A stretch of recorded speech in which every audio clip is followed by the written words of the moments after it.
Hello viewers, আমরা এই hybrid বেগুনের একটা ভিডিও তৈরি করছিলাম। এখন আমরা নতুন করে একটা ভিডিও তৈরি করতেছি। এটা কিভাবে আপনারা হাইব্রিড জাতের বীজ হইলেই হবে না, আপনাদের কিছু পরিচর্যা আছে।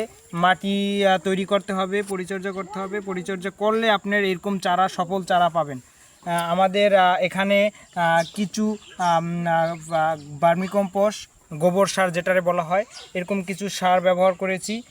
কিছু আমরা মাটি ব্যবহার করছি, কিছু কোকোপিট ব্যবহার করেছি, সেগুলো আর কিছু হালকা কিছু সার, এগুলো মিক্সির করে আমরা করে গোল গোল করেছি। গোল গোল করে আমরা সেখানে আমরা একটি করে বীজ ছিদ্র করে করেছি।